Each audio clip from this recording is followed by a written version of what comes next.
Sa isang mundo ng lumalalang kadiliman, sino nga ba si Antikristo? Sa mga huling araw ayon sa Biblia, darating ang isang makapangyarihang halimaw. Magpapanggap siyang tagapagligtas, ngunit puno siya ng kasamaan. Ang kanyang karisma at kapangyarihan ay nakakatakot. Puspo siya ng kasamaan at magdadala ng matinding kapahamakan sa sanlibutan. Hindi sinasabi ng Biblia kung kailan ang kanyang pagdating. Ngunit ayon sa unang sulat ni Juan Kapitulo 2, talata 18, sinasabi, "Mga anak, dumating na ang huling oras. At gaya ng narinig ninyo na darating ang Antikristo, ngayon ay marami nang lumitaw na mga Antikristo. Kaya't nalalaman natin na dumating na ang huling oras." Marami nang lumitaw na mga nagpapanggap na Kristo. Ito ay nagpapatunay na ngayon ay huling oras na. At ang tunay na Antikristo na higit pang kasuklam-suklam kaysa kanilang lahat ay malapit na ring dumating. Ang kanyang pagdating ay magdadala ng 7 taon ng matinding paghihirap. Sa loob ng panahong ito, tataas ang kanyang kapangyarihan at magpapahirap siya sa mga tao. Ang Apokalipsis Kapitulo 13 talata 5 sinasabi, "Pinahintulutang magsalita ng kayabangan ang halimaw, lumapastangan sa Diyos at maghari sa loob ng 42 buwan.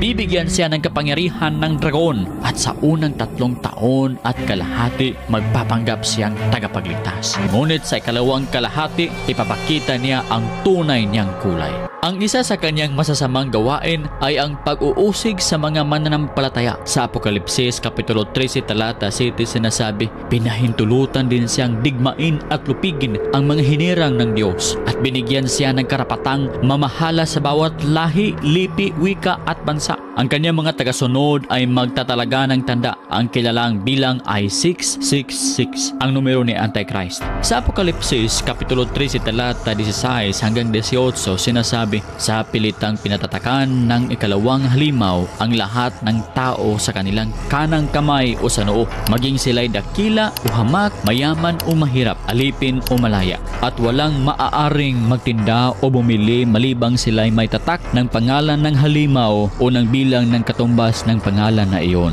Kailangan dito ang karunungan. Maaaring malaman ng sinumang matalino ang kahulugan ng bilang ng halimaw sapagkat ito'y bilang ng isang tao. Ang bilang ay 666 o 666. Pinugutan ng ulo ng halimaw ang mga nagpapahayag ng salita ng Diyos. Ang mga taong hindi tumanggap ng tatak na 666 at ayaw sumamba sa kanyang larawan ay kanyang pinapatay. Kaya bilyong katao sa buong mundo ang sumamba sa kanya bilang Diyos dahil sa takot, at maniniwala rin ang karamihan sa kanya dahil sa kababalaghang gagawin niya sa pamamagitan ng kanyang bulaang propeta. Ang Antikristo ay puno ng kalapastangan sa Diyos. Sa ikalawang sulat sa Tesalonica Kapitulo 2 talata 4 sinasabi, "Itataas niya ang kanyang sarili at kakalabanin niya ang lahat ng kinikilalang Diyos at sinasamba ng mga tao. Uupo siya sa templo ng Diyos at magpapakilalang siya ang Diyos. Ngunit ang kanyang kapangyarihan ay hindi magtatapos dahil sa hatol ng Diyos. Babalik muli si Jesucristo at tatalunin niya ang piki na Trinity ng dragon, Antikristo at bulaang propeta sa digmaan na ang tawag ay Armageddon." Sa Apokalipsis Kapitulo 19 talata 20 sinasabi,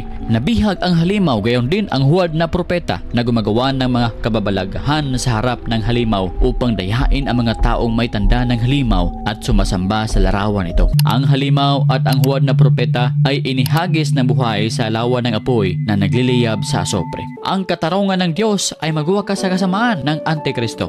Ang kanyang kaharian ay hindi magtatagal." Sa buhay natin ngayon, ang aral ay malinaw. Mag-ingat sa mga huwad na tagapagligtas at manindigan sa katotohanan ng Diyos na si Jesucristo. Alalahanin natin ang babala ng Biblia. Ang kadiliman ay hindi magtatagal. Ang liwanag ng Diyos ay magwawakas sa kasamaan. Tayo ay manatiling matatag sa ating pananampalataya sapagkat sa huli, ang Diyos ang magwawagi.